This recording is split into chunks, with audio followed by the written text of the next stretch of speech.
Donc, Serge, si tu peux réactiver ton micro, puis on va pouvoir commencer. Donc, bonsoir tout le monde. Si vous êtes d'accord, on va regarder ensemble très rapidement le projet d'ordre du jour.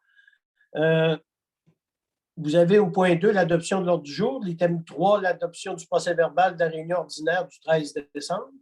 Le point 4, l'approbation des comptes du mois de janvier 2022 de la MRC. Point 5, dossier des maires. Vous avez des avis de conformité, demande d'appui, table de concertation. On a aussi la Fédération québécoise des municipalités et formation sur l'éthique. L'item 6, développement économique et rural. Vous avez des demandes de financement et de projets. À l'item 7, aménagement et urbanisme, on a un certificat de conformité.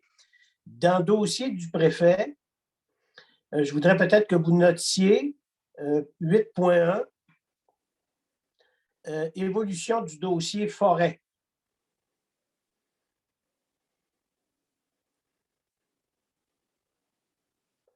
« 8.2, population témiscouataine.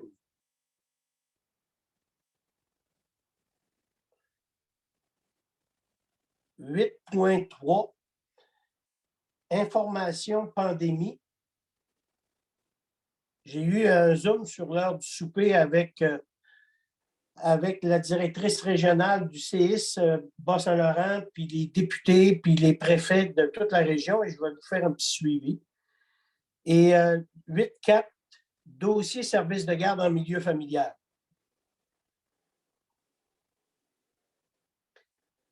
Ça va pour tout le monde?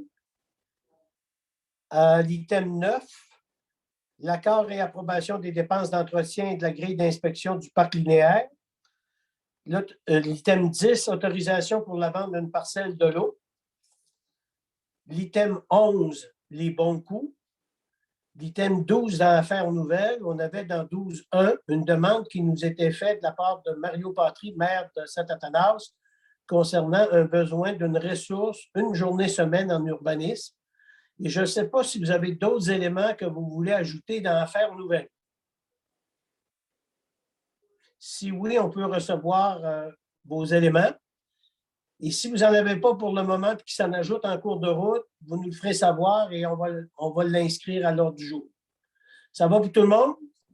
Il y aurait peut-être, Serge, 2 secondes, Serge, peut-être à 12.2, là, je sais pas, tu vas nous en parler durant ton historique de la pandémie, mais l'ouverture des centres sportifs, puis la reprise un peu là, de la restauration et tout le tralala, là.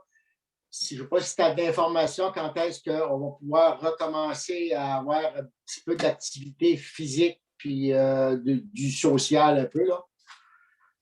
Ben, on pourra en discuter un peu, mais je vous dirais qu'au niveau de la santé publique, puis au niveau de la présidente directrice générale du CIS Bas-Saint-Laurent, on n'a pas ces informations-là venant d'elle. C'est très politique à ce moment-ci. Hein? Parfait. Je propose. Ça va pour tout le monde? Ça prendra un proposeur qui propose? Proposé par Gaston, appuyé par Claude Pelletier. Donc, Gaston Chouinard, Claude Pelletier. Maintenant, on serait rendu à l'item 3, l'adoption du procès-verbal de la réunion ordinaire du 13 décembre 2021. Je ne sais pas si vous en avez tous pris connaissance. Vous l'avez reçu à l'avance, donc habituellement, on n'en fait pas la lecture. Je ne sais pas si vous avez des commentaires, des annotations, des corrections à suggérer à ce moment-ci. Non, pas du tout, puis je le propose, M. Pelletier. Ben, moi, je vais peut-être quand même vous emmener à une correction qu'on devrait faire, parce qu'il y a comme une petite coquille qu'on a vu passer là, à l'avant-dernière l'avant-dernière page à l'item nomination des candidats au comité administratif. Là. On a la nomination RS 233-21. On annonce la nomination de Benoît alors qu'il n'a pas été, retenu. Vous avez ça? Nomination d'un candidat au comité administratif. Vous avez des nominations pour l'ensemble des candidats. Et après ça, vous arrivez à 233-21, la nomination d'un candidat au comité administratif, que Benoît soit proposé membre du comité administratif. Je vous rappelle qu'il y a eu une élection, puis que Benoît n'a pas été retenu. C'est Denis Blais et Gustave qui avaient été retenus au niveau des villes. Donc, il y a une petite coquille là. Ça vous va? Donc, j'avais une proposition de la part de Mélissa. Oui. Est-ce qu'il y a un appuyeur? Jules. Jules appuie. Jules Soucy appuie. Oui, c'est ça. Maintenant, on serait rendu à l'item 4, l'approbation des comptes du mois de janvier. Monsieur Pelletier, Oui. M. Léopold, ce n'est pas une objection, mais c'est une remarque par rapport au compte rendu. Au point 21, on met nomination représentant de la MRC à divers comités. Est-ce qu'on va obtenir la liste de ces comités-là avec la représentation éventuellement, parce que ce n'est pas dans le compte rendu, là? Oui, on va vous la faire suivre. On les avait notés, mais on va vous la faire suivre. Effectivement, il aurait pu se retrouver, mais on va vous le faire suivre. Et on va faire, peut-être qu'on l'intégrera même dans le procès-verbal de la dernière rencontre, si vous êtes d'accord. Ça sera un correctif supplémentaire. Très bien. C'est peut-être plus simple comme ça, là. Bravo. Oui, parce Merci. qu'avec la résolution, habituellement, je fais suivre le tableau, mais je peux l'inclure directement dans le procès-verbal, il n'y a pas de problème. Ça va? Jackie, tu es à l'aise avec ça? Oui. Bon, on serait rendu à l'item 4, comme je l'ai dit tout à l'heure, l'approbation des comptes. Vous avez reçu ça aussi. Vous avez les différents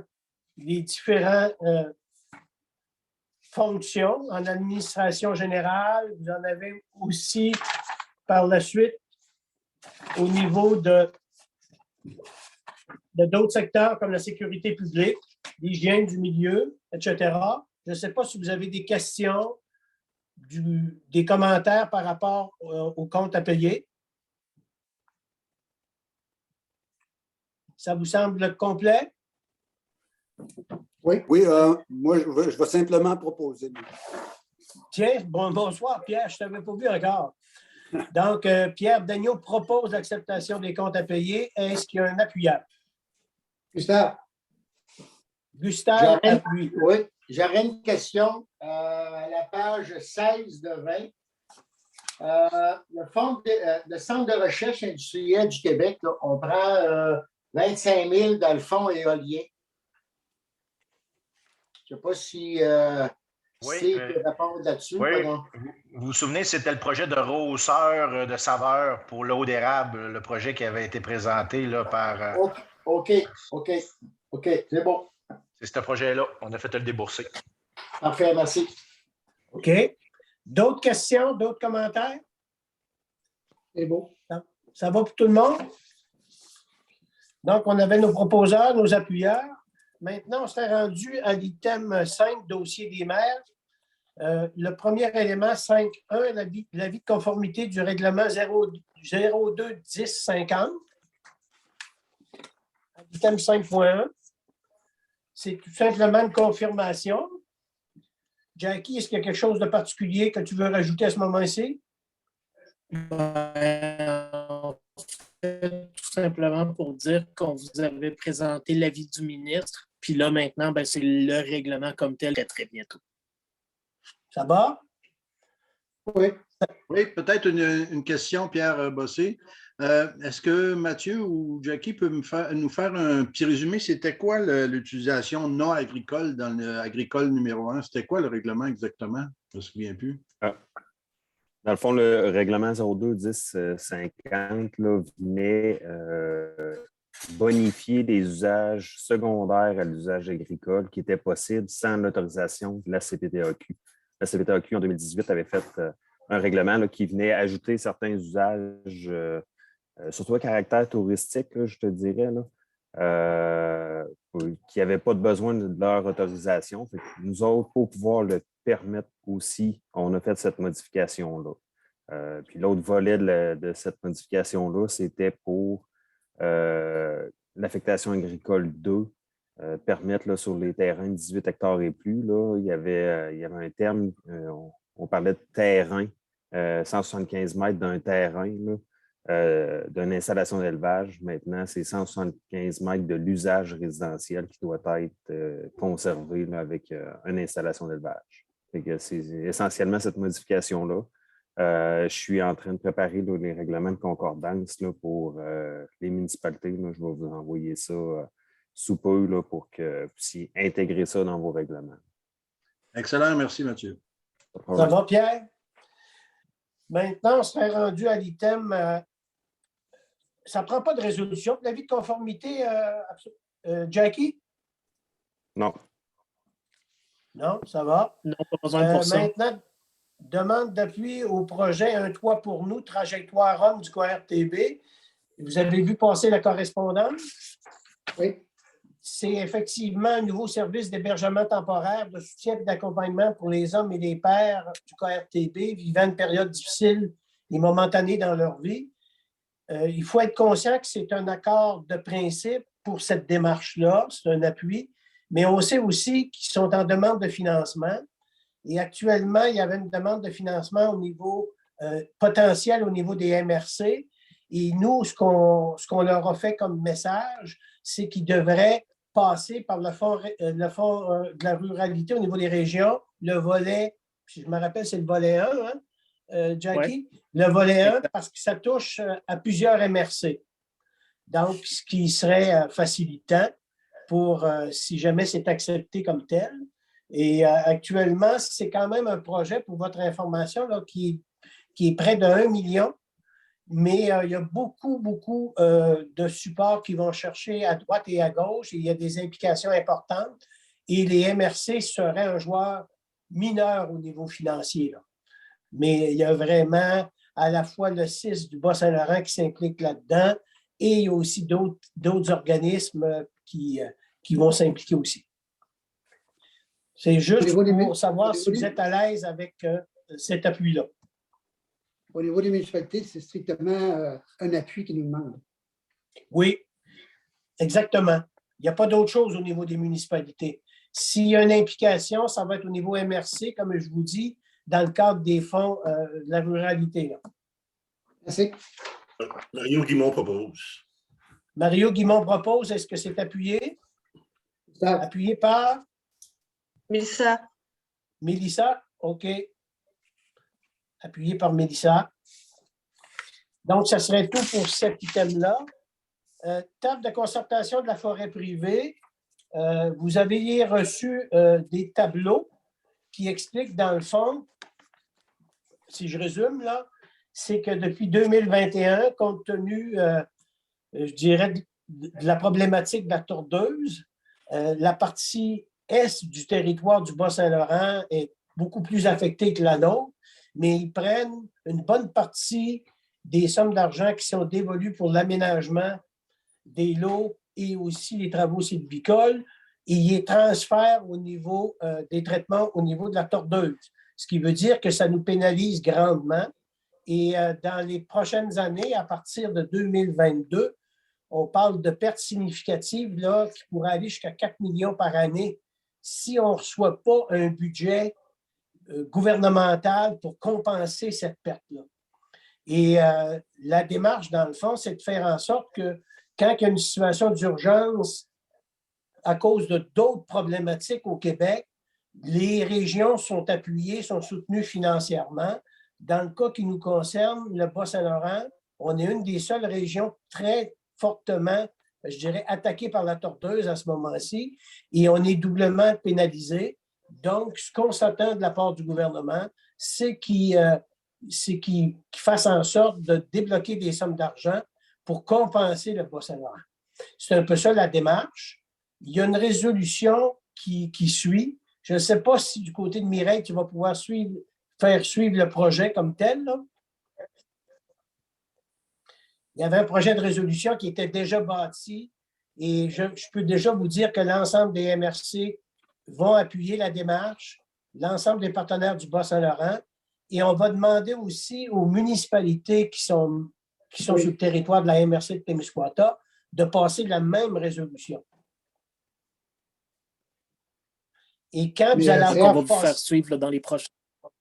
et on va vous la faire suivre dans les prochains jours.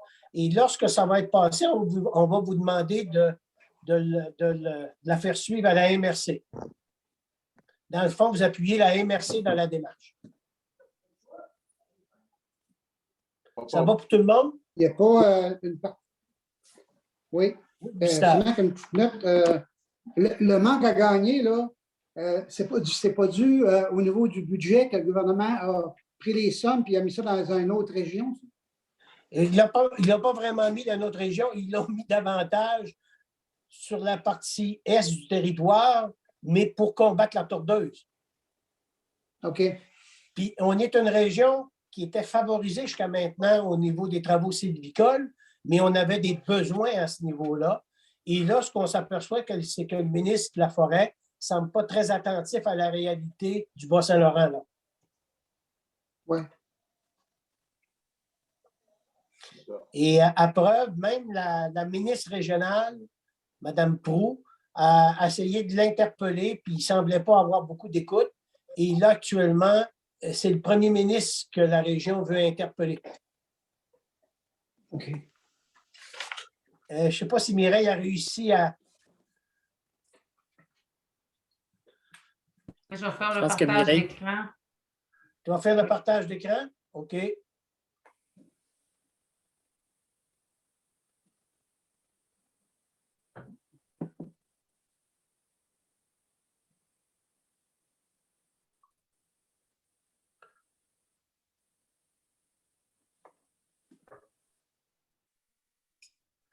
Et là, vous avez les considérants. C'est bon.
Si je comprends bien, la façon que vous allez fonctionner pour venir à bout de ce problème-là, de ce fléau-là, parce que c'est vraiment un problème. Là. J'en ai moi-même, je laisse justement entouré de forêt, là, j'en ai moi-même brûlé plusieurs branches, coupé, brûlé plusieurs branches.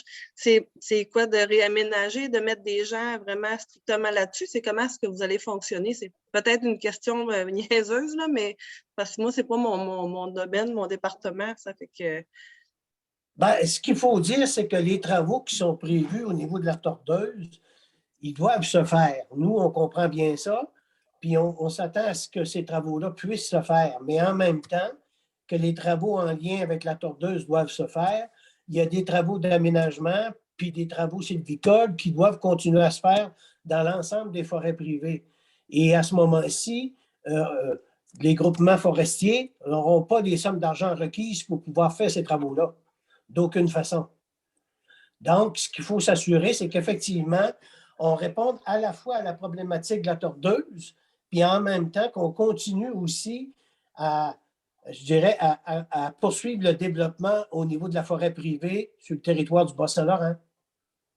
Moi, je vais proposer. Proposé par? Pierre Dagneau. Par Pierre, appuyé José. par, Mélissa. Secondé. OK. appuyé par Michel. Mélissa, si j'ai bien vu. Michel, c'est Gaston. Oui. Est-ce qu'il y a des questions, des commentaires en lien avec ça? Moi, j'aurais une question, Serge. Oui. C'est Gaston. OK? Oui. C'est pour dire aussi que le ministère, il semble favoriser la forêt publique dans le traitement de la tordeuse de l'épinette. C'est un peu pour ça aujourd'hui, c'est pour appuyer les producteurs forestiers privés surtout, que le ministère, ils n'ont pas de l'air à prendre en considération. Fait que, il y a 40 ans, les propriétaires de forêts privées ont été laissés à eux-mêmes lors de la dernière épidémie. Fait que c'est pour ça qu'il faut prendre de l'avance pour pas que ça arrive ce coup-ci, 40 ans plus tard. C'est un peu pour appuyer. J'appuie ça, puis c'est une bonne initiative. OK. Ça va pour ça? Oui. Le prochain élément, ça nous vient de la Fédération québécoise des municipalités, de la FQM, c'est concernant la distribution de tests rapides. Je ne sais pas si Jackie, tu veux intervenir à ce moment-ci? Oui, peut-être, Mireille, si tu peux arrêter le partage d'écran. Pour votre information, en fait, par rapport à la FQM, on vous a envoyé intégralement l'information dont on dispose à ce moment-ci. On a eu un petit peu plus d'informations par le ministère des Affaires municipales aujourd'hui, mais pas assez pour vous dire, hors de tout doute, comment on va faire la distribution. Mais le principe, c'est vraiment, on va le recevoir puis on va faire la distribution le plus rapidement possible. On ne sait pas à l'heure actuelle s'il y a des conditions ou pas. On présume que ça va aller un petit peu au prorata de la population. Ce n'est pas des tests qui sont destinés à l'ensemble de la population. C'est des tests de services essentiels dont la présence au bureau est importante. Ça peut être, par exemple, pour les gens qui sont au déneigement des chemins, de ce type d'opération-là. Donc, aussitôt qu'on a l'information, on va vous la donner d'une façon plus précise, puis on va procéder très, très rapidement à la distribution de tous ces lots-là. Ça va au niveau information pour tout le monde? À partir du moment qu'on a un suivi dans le dossier, on vous fait suivre l'information. Le prochain élément, l'item 5.5, formation sur l'éthique. Jackie? Oui, en fait, la formation sur l'éthique, ben, comme vous le voyez, on est retourné en confinement, donc on ne pourra pas donner les cours en présence, du moins pas à brève échéance. Donc, la recommandation qu'on fait, parce que nous, on peut pas non plus les services de l'avocat pour une date un petit peu aléatoire en ligne, malheureusement, c'est probablement la seule façon de le faire là, à assez brève échéance. Donc, le cours en présentiel qui était censé de se donner à Ponegamo, si on était inscrit, fait qu'on est mieux d'aller s'inscrire pour le faire par Internet, là? Ça, je ne sais pas. Celui qui est à Ponegamo, que ça a vraiment été organisé par la Ville avec la FQM, là, je ne sais pas les conditions qu'eux autres ont. D'après le directeur général, là, il devait avoir une rencontre, un appel cette semaine pour confirmer, mais je ne pense pas que ça allait changer, que les deux autres ont été annulés. Je crois bien que ça va être annulé pour cette semaine aussi. OK. On va mettre les gens au courant. De toute façon, je vais prévenir notre DG là, à partir de demain. Là. Aussitôt qu'on a l'information, on va la faire circuler. C'est certain que le présentiel, là, ça ne regarde pas très bien pour les prochaines semaines. OK.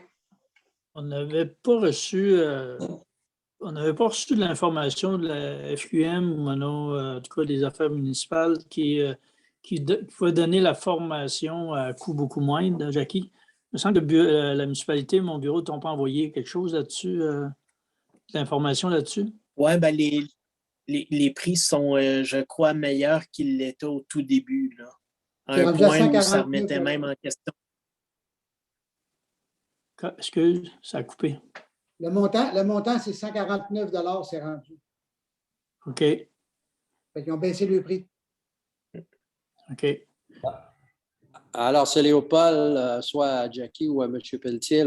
Est-ce que je comprends qu'il faut faire nos propres démarches pour cette formation-là ou j'avais compris que la MRC organiserait quelque chose On est où dans la situation là? Je m'excuse.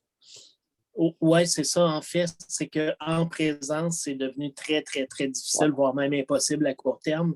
Donc, la recommandation qu'on vous fait, c'est de passer par l'intermédiaire de la FQM avec les cours qu'ils offrent en ligne. Ils ont une bonne plateforme pour ça. OK, c'était ça que je voulais savoir, moi aussi. OK. Parce que pour faire un cours en présence, il faut avoir au moins 16 personnes pour que ce soit bénéfique parce que ça coûte 2600 $ faire venir la personne.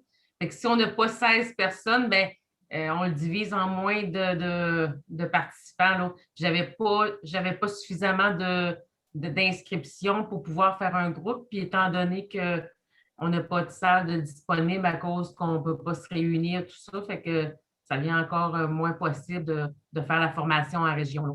Puis l'avocat, lui, il nous avait donné des dates, mais vu qu'il y avait des séances de cours, ben là, il disait, ben, décidez-vous parce que moi, je veux planifier mes séances. Là. C'est pour ça qu'on est obligé de reculer un petit peu là-dessus. Là. Avant de prendre une question ou un commentaire de Gaston, Jackie, je ne sais pas si on ne peut pas prévoir, peut-être envoyer une information aux directions générales des municipalités avec le lien au niveau de la FQM pour qu'ils s'assurent de faire les démarches eux-mêmes, parce que nous, on ne peut pas procéder. Ouais, je pense que ça voudrait la peine qu'on fasse suivre l'info, là. Définitivement, Mireille, demain, enverra un petit courriel avec les liens puis l'information. C'est beau. Gaston, il y avait un commentaire, une question? Merci, Serge. C'est un peu pour faire suite à ça aussi. J'aimerais que toutes les municipalités l'auraient. Puis quelqu'un m'a dit dans mon conseil municipal qu'il voulait. Parce que là, moi, mon problème au niveau du conseil, tous mes élus voudraient le suivre les fins de semaine sur Internet. Il paraîtrait que là, ils sont rendus en avril, qu'il n'y a plus de place sur Internet pour cette formation-là. On va-tu aller en prison si on fait ça dans le mois de mai? Je ne sais pas si on va aller en prison, mais je pense que s'il y a une demande qui est plus importante au niveau de cette formation-là, ils vont peut-être ajouter des plages, espérons-le. Sinon, effectivement, ce n'est pas de la mauvaise foi. Si on ne peut pas le faire avant le mois d'avril ou le mois de mai, ben c'est à ce moment-là que ça se vivra, là. Oui, parce que j'ai plusieurs personnes de mon conseil, c'est des producteurs acéricoles. Ça fait que mars et avril, surtout, là, on oublie ça. Fait que ça irait bien. Je ne sais pas si Jackie, tu peux faire un suivi en même temps à ça. Si la date limite, elle pourrait être prolongée vu de la pandémie. On va mettre ça encore sur le dos de la pandémie. Là. Moi, je suis en faveur de ça. C'est beau. Pas de problème. Je ne sais pas s'il y a d'autres questions, d'autres commentaires. Yeah. André qui avait une question. Ce n'était pas une question, c'est un commentaire. Moi, le DG à la municipalité a essayé d'inscrire les gens en ligne. Là. Il semblerait que il a essayé ça aujourd'hui. Il semblerait que la cédule n'est pas encore officielle. Là. Elle va l'être dans les 2-3 prochains jours. Là. Donc, c'est juste une information là, de plus. Là. Ben, c'est important ce que tu nous donnes comme information. Ça va nous inciter, nous autres, à réagir très promptement au niveau des directions générales de municipalités, là, pour qu'effectivement, ils puissent avoir le transfert d'informations. Là. Ça va pour cette partie-là. On serait rendu maintenant à l'item 6, développement économique et rural. On passerait maintenant la parole à Steve. Demande projet culturel à 6.1. Il n'y a pas de dossier culturel à soir. Il n'y en a pas? OK. Non. 6.2, demande de financement vitalisation. Au niveau du fonds de vitalisation, on a un dossier. Je vais vous partager mon écran. Juste avant de commencer, lors du dernier comité de vitalisation, on a appris de la part du ministère qu'en fin de compte, on interprétait peut-être mal les clauses sur le cumul d'aide gouvernementale. Donc, au niveau du fonds de vitalisation, on a eu la confirmation là, la semaine dernière. Au niveau des entreprises privées, le cumul d'aide gouvernementale avec le fonds Vitalisation, c'est 50 des dépenses admissibles. Donc, on ne peut pas dépasser 50 de cumul d'aide gouvernementale quand on va au niveau de vitalisation. Puis, au niveau des organismes, des municipalités hautes, on ne peut pas dépasser le pourcentage qu'on a établi. Donc, les Q5, 90 les Q4, 80 et les Q3, 70 Donc, ça a eu comme impact, justement, d'affecter la somme autorisée là, sur le projet que je vous présente ce soir. La demande qui avait été faite au comité de vitalisation, c'était 40 000, sauf que là, je vais vous présenter le montage financier qui nous a été accepté par le ministère et à quoi va ressembler la contribution. Donc, je vais vous partager mon écran. Donc, suite au comité de vitalisation du 13 janvier dernier, le dossier qui avait été présenté, c'est, si ce n'est pas ça la vie, une ferme de Saint-Pierre-de-Lamy. Dans le fond, le projet, c'était faire le démarrage d'une entreprise en production maraîchère à Saint-Pierre-de-Lamy. La recommandation était positive. Le montant demandé, c'était 40 000 $. On ne pourra pas donner plus que 20 000 $ si vous acceptez, bien sûr. Et voici le montage financier là, qui est conforme là, au programme. Donc, le coût de projet, il fallait enlever la partie fonds de roulement qui ne cadre pas là, dans le cadre de vitalisation. On ne peut pas accepter de fonds de roulement au niveau du fonds de vitalisation. Donc, terrain 16 800, bâtisse, serre, système de chauffage 102 764, équipement 77 156, matériel roulant 6 000, site web 5 288, semis 4 000, ce qui nous donne un coût de projet de 212 008 $. Ensuite, le promoteur met une mise de fonds de 7 877 en argent, 18 709 en transfert d'actifs. Ils ont une subvention de la financière agricole de 50 000, subvention du MAPAC relève 19 373, subvention prime vert 13 405, un prêt de la financière agricole de 69 418, un prêt de la SADC de 10 000. On irait avec vitalisation pour 20 000 $ et fonds de nouveaux entrepreneurs pour 3 226 qui viendraient attacher le financement. Fait que dans le fond, tout ce qui est en bleu et est en jaune ne peut pas dépasser 50 du coût du projet. C'est ce qu'on a constaté là, suite au dernier comité de vitalisation. Puis si vous faites le calcul, là, ça arrive à 50 bien pile. Donc, la recommandation, c'était d'autoriser un montant de 20 000 $ pour la réalisation de ce projet-là. Peut-être pour votre information, lorsqu'il y a eu la rencontre du comité de vitalisation la semaine dernière, il y avait quand même un accord de principe au niveau des membres du comité de vitalisation par rapport à ce projet-là. Toutefois, lorsqu'on a été interpellé par le fonctionnaire Jean-François, c'est ça? C'est ça. Par Jean-François qui nous a dit que les critères, selon lui, ne nous permettaient pas de nous rendre de façon aussi importante là, et qu'il fallait réduire la participation gouvernementale à 50 %. Bien, on lui a demandé à ce moment-là de faire des validations au niveau ministériel pour savoir c'était quoi exactement les normes. Et dans les faits, ce qu'il nous a confirmé, c'est qu'on n'avait pas le droit de dépasser 50 % pour ce qui est d'une entreprise privée. Où on pouvait jouer, c'était en fonction des municipalités, compte tenu de leurs caractéristiques, qu'ils soient Q5, Q4, Q3. Donc, là, les pourcentages qu'on avait établis, à ce moment-là, nous permettent de continuer à agir de la même façon, mais on n'aura pas le droit de dépasser ce qui est prévu. Exact. Une question, Jackie, Steve, excuse-moi. Oui. J'imagine qu'on ne remonte pas en arrière d'un projet, là? Non, on ne montera pas en arrière dans les projets. On part à partir de maintenant. Je vous dirais qu'il y a un dossier que ça l'affectait. Ah, OK. Sur tous ceux qui ont été présentés, là, ça n'en touchait juste un là, dans les faits. Là. OK. C'est quelque chose qui a changé ou Maryse n'avait pas pensé? Ou... je pense qu'il n'y a personne qui l'a lu, ni même Maryse, là, parce que... OK. C'est parce que le fonctionnaire en question, Pierre, avait pris le temps de relire le programme. Et en relisant le programme, il s'est rendu compte qu'effectivement, on faisait peut-être une mauvaise lecture. Okay. Et le ministère faisait peut-être une mauvaise lecture au départ. Est-ce que, Steve, est-ce qu'au niveau du... comment comment le MAMACH interprète le fonds éolien? Est-ce qu'il est gouvernemental ou pas? Je dirais que ça dépend des ministères, mais nous, on a eu une directive qui disait que tout ce qui était dans le giron comptable de la MRC rentrait dans le gouvernemental. Ouais. Okay. Ça veut dire que dans un projet vitalisation, si tu mets si on mettrait du éolien, ça rentre dans le pourcentage, c'est ça? Exactement. OK. Surtout avec le ministère des Affaires municipales. OK. Puis tout à l'heure, on voyait SADC, ça ne rentre pas dans le gouvernemental? Ça ne rentre pas parce que c'est un prêt dans ce cas-ci. OK. Merci. Juste, juste pour bien comprendre, oui. pour arriver à 50 à 20 000 oui. C'est comment tu dis tout ce qui est en bleu?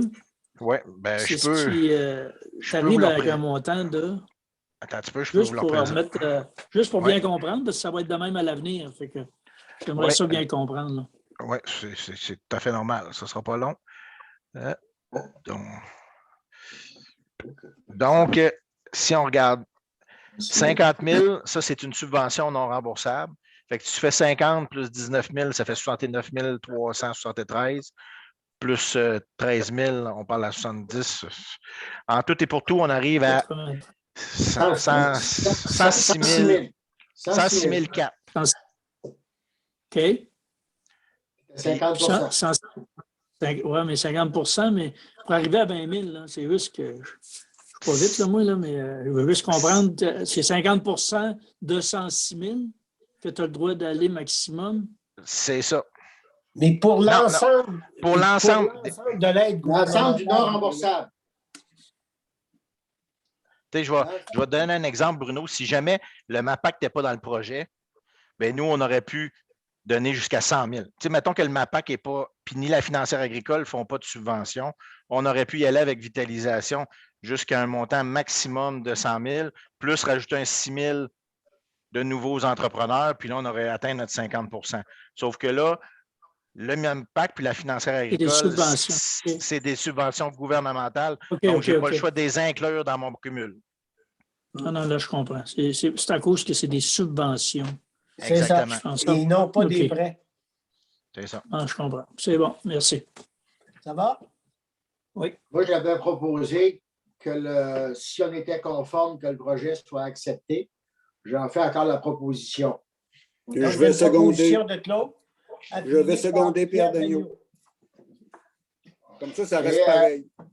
Steve, je regarde là, la vitalité. Il me semble qu'au début, on disait, dans le privé, le montant maximum qui était vitalisation aurait dû être 100 000 ou 50 % du projet. Oui. C'est juste mieux confirmer que le 50 %, c'est l'ensemble du cumul d'aides non remboursables. Exactement. Exactement. C'est juste ça. Bon, c'est parfait. Ça va là-dessus? Maintenant, l'item 6.3, demande de financement fonds éolien. Je n'ai pas de demande à ce niveau-là, puis je n'ai pas de demande non plus au 6.4, demande de financement au volet 2 non plus. Ça va? Je fais ça pour rien. Le prochain sujet à l'ordre du jour, c'est le plan de développement en transport adapté. On a une copie ici. Vous avez une copie? Et je vous rappelle qu'on a un nouveau représentant au niveau du transport adapté qui est Mario Guimont, qui va sûrement suivre le plan d'action qui va être présenté par Roulamy dans les prochains mois. C'est ça. Fait que ça, dans le fond, c'est le plan de développement pour 2021 pour montrer comment ils vont faire là, pour utiliser une partie de le surplus. Le surplus. Exactement. C'est sûr que, comme Nathalie me disait, c'est pas évident de développer davantage de transport présentement parce qu'ils ont une baisse au niveau de la demande là, avec la COVID et tout. C'est pas évident. Donc, il faudra revenir avant de dire on développe davantage là, à une situation plus normale pour voir les utilisateurs. Moi, j'ai suggéré de peut-être regarder, de créer un genre de comité pour se pencher sur la question du transport adapté là, au niveau de la région en fonction des utilisateurs qu'elle a. Fait qu'éventuellement, là, probablement qu'on va vous solliciter pour créer un comité pour se pencher là, sur la question du transport adapté là, au niveau du Témiscouata. Mais là, dans le fond, c'est le plan. Si vous acceptez le plan, ça nous prendrait une résolution là, pour être en mesure de débloquer les subventions là, pour l'année 2021. Propose. Il y a une proposition de la part de Claude.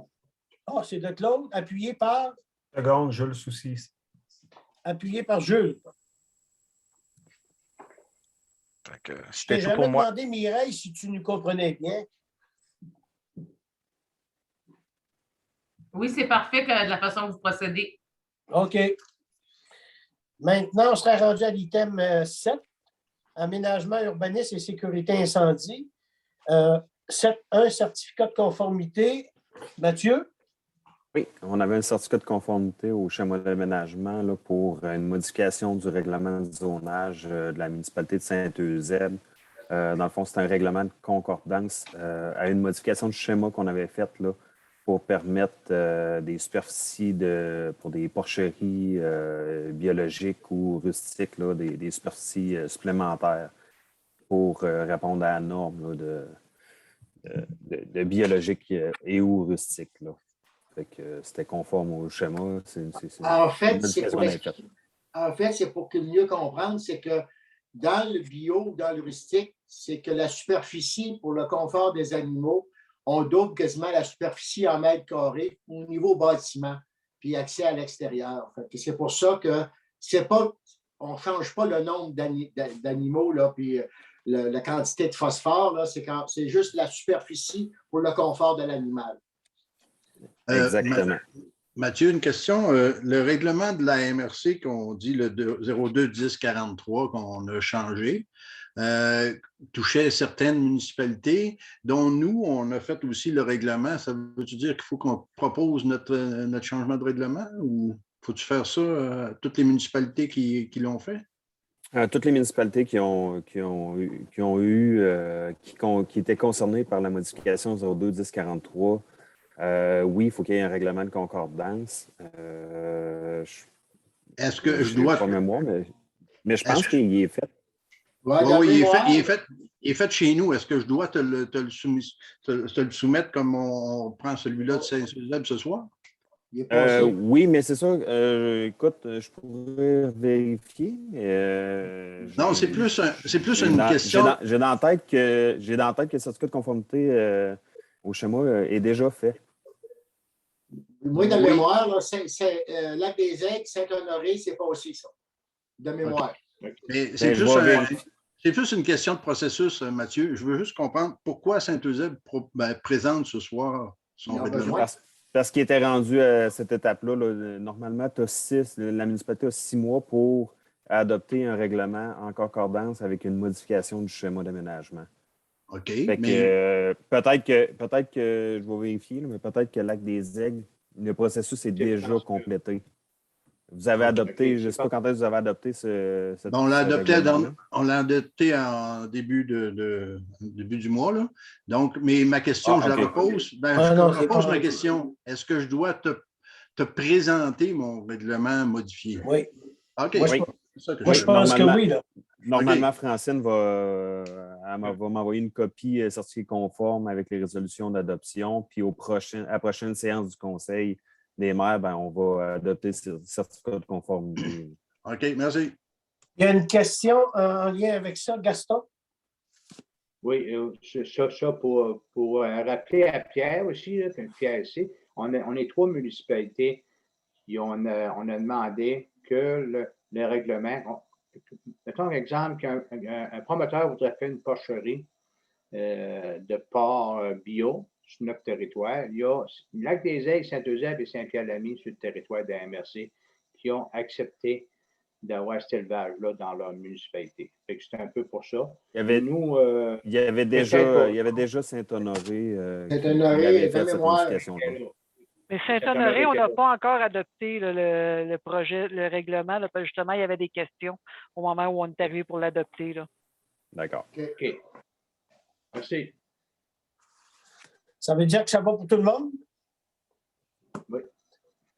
Ça va pour ça. On serait rendu maintenant à l'item 8, dossier du préfet. évolution du dossier forêt, peut-être vous dire qu'au moment où on se parle, il y a 3 dossiers qu'on discute avec les différents partenaires. Le premier dossier, c'est tout ce qui est développement acéricole à ce moment-ci au niveau de la forêt publique. Je ne vous cacherai pas qu'on a des discussions avec nos partenaires pour voir de quelle façon on peut s'assurer que ce développement-là se poursuive. Et on veut s'assurer aussi que du côté du ministère de la Forêt, qu'il y ait peut-être une meilleure écoute aussi par rapport à la réalité du terrain. Je vais le dire comme ça. Quand on parle d'aménagement forestier, quand on parle de traitement, ce n'est pas toujours facile de comprendre les orientations ministérielles dans le dossier. Donc, on veut essayer d'accompagner le monde acéricole dans ce dossier-là. Et vous savez que d'ici la fin mars, on devrait avoir un plan directeur de développement acéricole au Québec. Et on veut, nous, toujours rester à l'affût pour s'assurer effectivement que le Témiscouata, on ne soit pas mis de côté dans cette démarche-là, parce que c'est une démarche qui est drôlement importante sur notre territoire, compte tenu on a aussi la signature témiscouataine qui est la sériculture. Et c'est un élément de développement qui est un incontournable. Donc, on travaille avec les partenaires à faire évoluer le dossier. Je dois vous dire aussi que nos partenaires industriels, au niveau de l'industrie du sciage en particulier, dans ce dossier-là, on a quand même une bonne entente au niveau du Témiscouata. Toutefois, quand on dépasse les limites du Témiscouata puis qu'on s'en va pan québécois, on s'aperçoit que ce n'est pas nécessairement toujours des bonnes relations qui existent entre l'industrie forestière et la sériculture. Donc, on essaie, nous, de protéger notre lien harmonieux sur le territoire, puis on essaie aussi d'assurer un développement pour les prochaines années de notre filière acéricole. Et ça, je pense que c'est un dossier qu'on ne veut pas lâcher là, dans les prochaines semaines et les prochains mois. Ça, c'est un premier dossier. Le deuxième dossier, on en a parlé tout à l'heure, qui est toute je dirais, l'appui à la forêt privée au niveau d'aménagement puis travaux sylvicoles. On a passé une résolution tout à l'heure.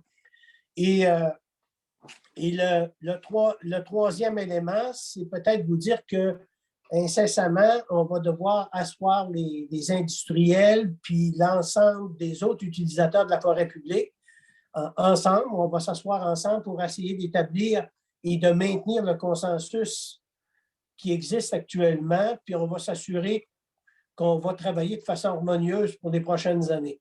Je vous dirais que les relations sont bonnes actuellement, mais il faut s'assurer de les protéger. Et on a eu ce matin une réunion Zoom au niveau du réseau forêt, bois, matériaux. Et on s'est entendu effectivement sur la mise en place de l'Assemblée générale au mois de mai prochain. On a aussi le CA là, qui va se rencontrer en février. Et j'ai été nommé aussi à titre de président du réseau, là. Comme Guylaine Sirois, elle l'était dans le passé au niveau de la présidence du même réseau. Donc, c'est un peu les informations que je voulais vous donner au niveau du dossier forêt et qui m'apparaissait important. À partir du moment où on va avoir des informations plus précises par rapport à la suite des choses, on va vous faire suivre l'information. Ça va pour ça? Je ne sais pas s'il y a des questions, commentaires. Ça va pour tout le monde? C'est bon. Prochain élément, l'évolution de la population témiscouataine. Vous avez vu passer l'information. C'est quand même des informations qui sont drôlement intéressantes. Dans les 2 dernières années, on a une augmentation nette de la population témiscouataine. On parle de 31 personnes de plus en 2020 et 205 de plus en 2021. Ce qui est quand même très intéressant. Ça veut dire que dans le cas qui nous concerne, on a quand même 15 municipalités sur 19 qui ont eu des augmentations de population dans la dernière année. Quand on regarde au niveau du Bas-Saint-Laurent, par 1000 habitants, compte tenu de notre population actuelle, par 1000 habitants, on est la 2e MRC qui a le plus augmenté. tout de suite après celle des Basques, qui a eu une augmentation quand même importante, mais compte tenu qu'eux autres ont 9 000 de population, je n'ai pas besoin de vous dire que c'est plus important pour eux. Et donc, pour ce qui est des infos qu'on a eues en lien avec ça, c'est très positif. Et ça veut dire aussi qu'on est un peu plus attractif qu'on l'était dans le passé. C'est certain que la pandémie nous a aidés comme elle a aidé d'autres régions, mais moi, je pense que l'arrivée de l'Internet haute vitesse là, qui va être déployé dans l'ensemble de nos municipalités, puis aussi, je dirais, le maintien des services de base dans nos communautés ne peuvent qu'être aidants à assurer l'attractivité de notre territoire puis augmenter notre population. Pour votre info, on a actuellement plus de population en 2021 qu'on en avait en 2016. Donc, on a vécu 4 ans où on a baissé de population quand même de façon importante. 2020, 2021, on est en augmentation, ce qui veut dire qu'on récupère un petit peu la perte qu'on a connue dans les 5-6 dernières années. C'est quand même très positif et c'est le fun de prendre conscience de cette réalité-là. Je ne sais pas s'il y a des questions, des commentaires en lien avec cette information-là. J'en aurais une, Serge, c'est Jules. Est-ce que tu as un tableau statistique qui démontre l'évolution de la situation? Oui. Est-ce qu'on peut l'avoir pour... Oui, on va pouvoir vous faire suivre ça. Moi, j'ai déjà regardé ça un petit peu avec Mireille. Là. On va vous faire suivre on avait eu les tableaux et on l'a effectivement pour les dernières années. Et on a le portrait pour le Témiscouata. C'est probablement le portrait qui nous intéresse le plus. Là. Je ne sais pas si vous avez vu passer ça, cette information-là. C'est très récent. Là. Si vous ne l'avez pas, je peux vous donner rapidement l'augmentation dans chacune de vos municipalités. Est-ce que ça vous intéresse de l'avoir à ce moment-ci? Ben, tu pourras nous envoyer... Oui. On peut, mais tu pourras nous envoyer quand même un résumé peut-être pour toutes les municipalités. Mais je ne sais pas si c'est le même problème un peu partout. Le problème, on a quand même, j'ai envie de dire, des demandes. On manque de bâtiments, on manque de maisons, on manque de, je ne sais pas, j'ai l'impression que ça doit être partout pareil. Là. Dans le fond, on est comme limité par le développement présentement de recevoir du monde parce qu'on n'a plus d'hébergement à offrir. Parce qu'on a du monde qui appelle au bureau, mais il y en a qui même qui disent qu'ils ont des budgets à l'argent. Il y en a qui parlaient de 300 000 puis 200 000, mais ils voudraient avoir quelque chose, une ferme, une petite fermette, des choses. Mais on n'a plus ça, on n'a plus à l'heure actuelle. J'ai l'impression que c'est un heureux problème, mais j'ai l'impression que c'est ça qu'il y a dans toutes les municipalités présentement. Fait qu'on va être au ralenti, c'est ça. Bien, ce que tu nommes là, je pense que c'est une réalité qu'on a dans beaucoup de communautés. Ce qu'on s'aperçoit aussi, c'est qu'au niveau de notre bâti, là, au niveau de nos résidences, il y a un certain nombre de résidences dans beaucoup de nos municipalités qui sont un petit peu laissées à eux-mêmes, là, ces propriétés-là, puis qu'on aurait besoin d'améliorer. Et il n'y a pas nécessairement de programme existant là, qui nous permettent de le faire. Et ça ne nous aide pas aussi. Je pense qu'il y aurait moyen des fois de trouver je dirais, des potentialités d'hébergement, mais encore faut-il que ce soit quelque chose de potable. Là. Et ce qu'on s'aperçoit, c'est que dans certains milieux, il y aurait des choses à faire, mais les programmes gouvernementaux ne nous donnent pas beaucoup de marge de manœuvre. C'est un dossier qu'on veut regarder. J'en ai parlé de Jackie, et qu'on veut regarder dans les prochains mois. Qu'est-ce qu'on pourrait faire comme MRC et comme municipalité pour se donner, je dirais, un plan d'action en lien avec tout ce qui est d'habitation sur notre territoire, parce qu'on a beaucoup de résidences qui sont quand même assez âgées et qui manquent d'entretien. On a ça dans nos municipalités.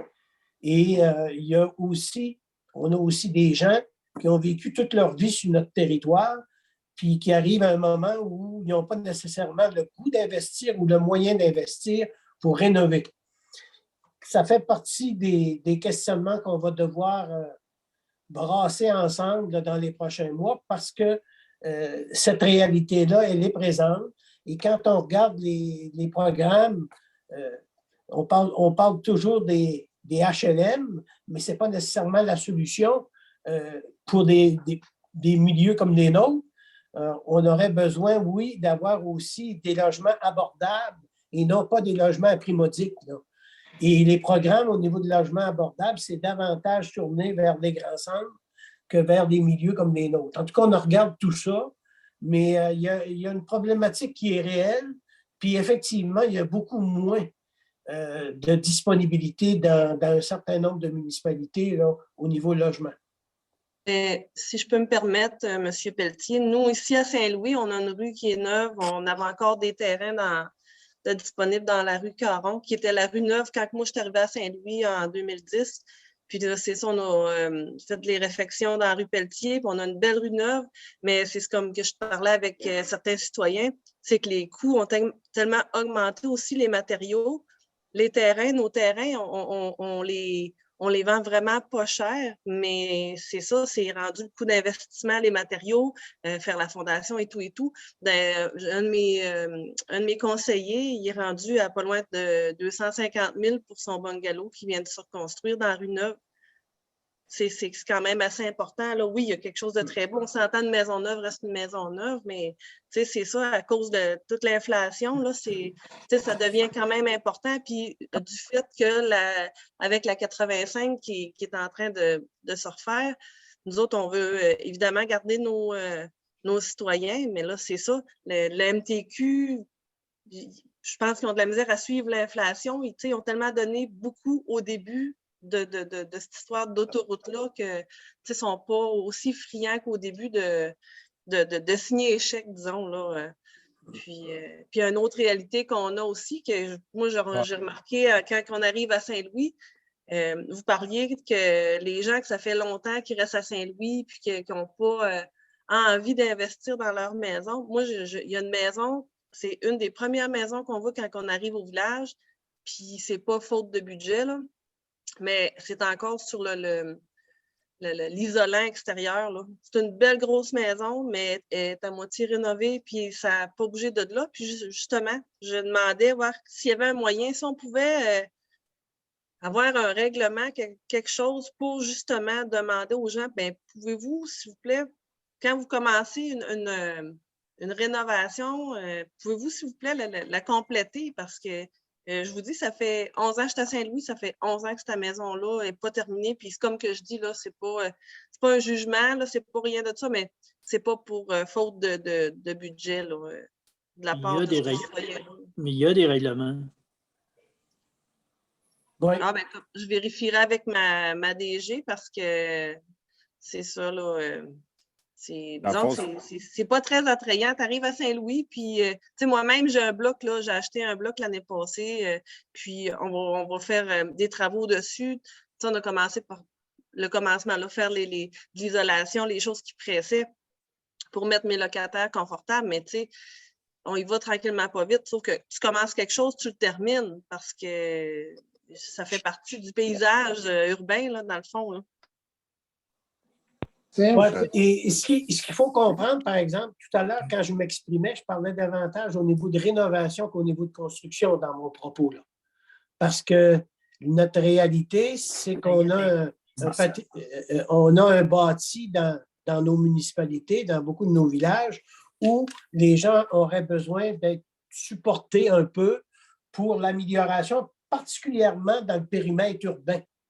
C'est vraiment ce qu'elle t'a montré. Sinon, Bon, je pense que Mario vient de se joindre à nous. Oui. Salut, Mario. Oui, bonsoir. Ouais, c'est ça. On a le même problème, nous aussi. Là, c'est qu'on n'a plus de bâtiment, on n'a plus de maison, puis on n'a pas de loyer. Ça fait que c'est un sérieux problème. OK. Oui, Gustave, vous voulez intervenir? Oui, bien, je voulais, dans ta première ordre d'idée, quand tu parlais d'augmentation de la population, il faut se rendre compte aussi que la population dans notre MRC est peut-être une des plus âgées au niveau du Québec. Un problème qui s'en vient à l'horizon, c'est les propriétaires ou les agriculteurs dont la moyenne d'âge est à peu près 55 ans et plus. la relève n'est pas là. Actuellement, il y a de la spéculation qui se fait sur les terres. On s'enligne vers un problème à moyen terme, d'après moi. Là. OK. Puis, c'est parce que vous m'excuserez, en même temps, j'essaie de répondre à Jackie. Il y a un problème pour se réintégrer dans le groupe.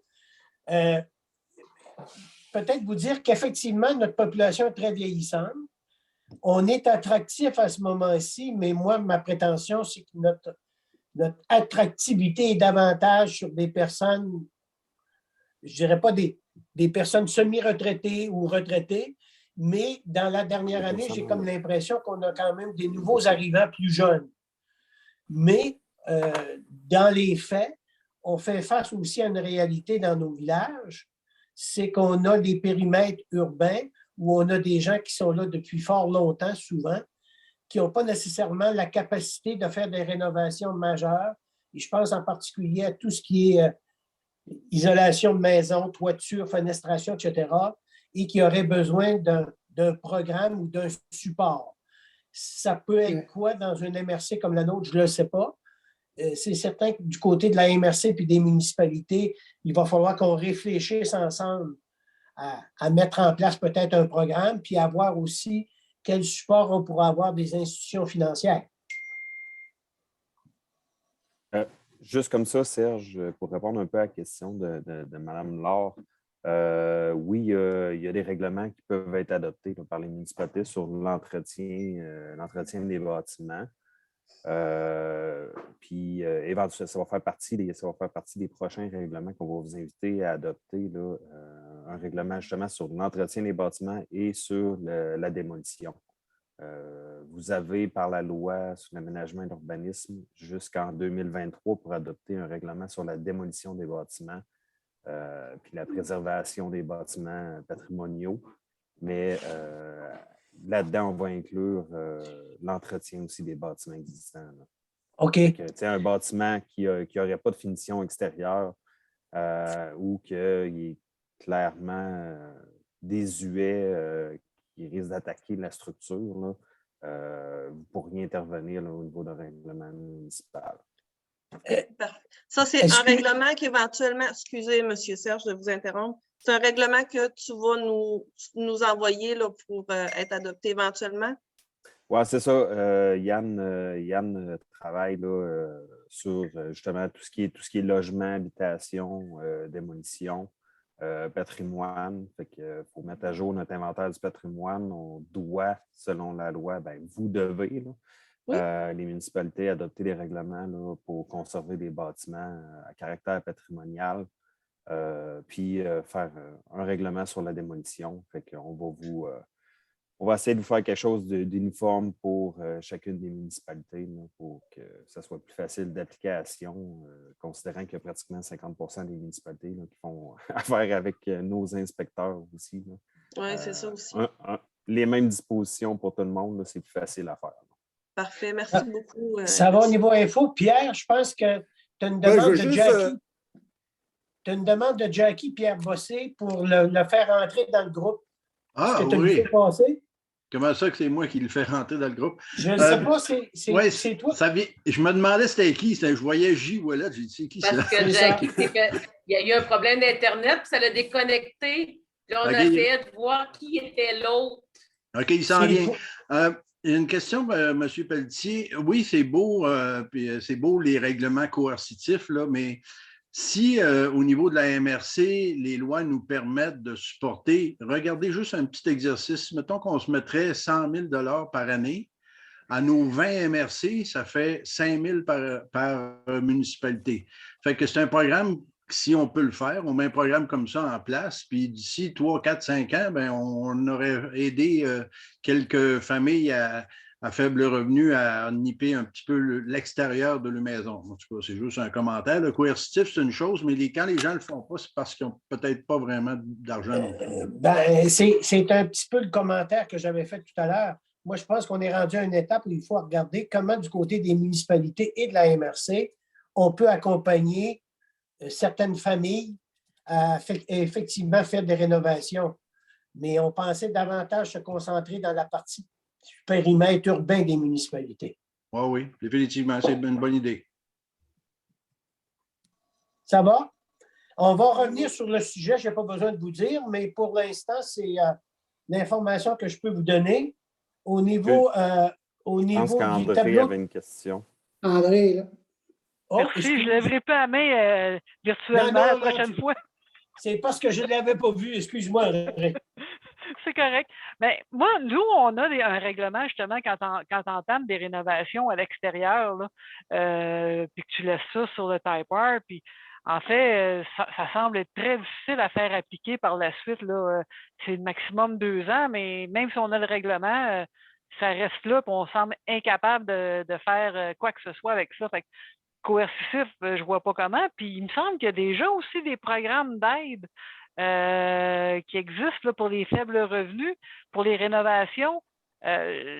En tout cas, je m'interroge. On va mettre un autre programme, mais si déjà ces gens-là ne vont pas chercher, comme tantôt tu parlais d'isolation, Serge, il y a quand même des bons programmes pour l'isolation des maisons, là. Mais il faut aussi savoir les orienter probablement. Là. Il y a différents programmes qui existent déjà, mais je ne sais pas. C'est pas juste de mettre un nouveau fonds en place. Là, dans ce cas, à mon avis, là, il y a autre chose à faire. Mais quand on parle de mettre un nouveau fonds en place, à mes yeux, ça va vouloir dire aussi que au niveau municipal, on va avoir un accompagnement pour ces personnes-là. Il faut que ça soit fait aussi par des contracteurs reconnus. Il faut que la démarche soit faite très, très professionnellement. Là. Donc, à ce moment-là, nous, ça devient, si tu veux, un support à un particulier qui veut faire des choses. C'est de cette façon-là qu'il faut le voir. Si jamais on s'oriente là-dessus. Moi, ma problématique actuellement au niveau des programmes existants, c'est vraiment pour les gens qui sont vraiment à très faible revenu. Et ce n'est pas intéressant pour les gens qui ont des revenus, je vais le dire comme ça, là, moyen bas. Là. C'est davantage pour les personnes qui sont vraiment très défavorisées financièrement. Peut-être, Serge, tout le monde m'entend? Oui. Excellent. Justement, pour mettre un petit peu les choses en contexte, on a le programme PAD, l'adaptation de domicile, puis le programme Réno-Région, qui sont les 2 programmes destinés à des clientèles spécifiques. Une, c'est les gens très, très faibles revenus, puis l'autre, c'est les personnes qui ont des problématiques, par exemple, perte de mobilité. Le problème qu'on a avec ces programmes-là, c'est que d'un, comme je vous disais, ça prend vraiment des revenus très faibles, puis on n'a vraiment pas assez d'argent pour couvrir toute la MRC. Un autre problème qu'on a avec ces programmes-là, c'est qu'une fois qu'on a bénéficié, mais pour 10 ans. On ne peut pas représenter avant une décennie. Donc, souvent, les problèmes sont multiples sur le bâtiment. Puis comme Serge disait, il y a des gens qui ne se classent pas dans les très, très faibles revenus, mais qui ne seront pas intéressés par les autres mesures gouvernementales qui vont être, par exemple, des crédits d'impôt. Ça revient trop loin avant qu'ils regagnent cet argent-là. Donc, c'est un petit peu d'essayer de trouver un hybride entre les deux, pas nécessairement pour régler tous les problèmes, mais pour être en mesure d'en faire un petit peu plus.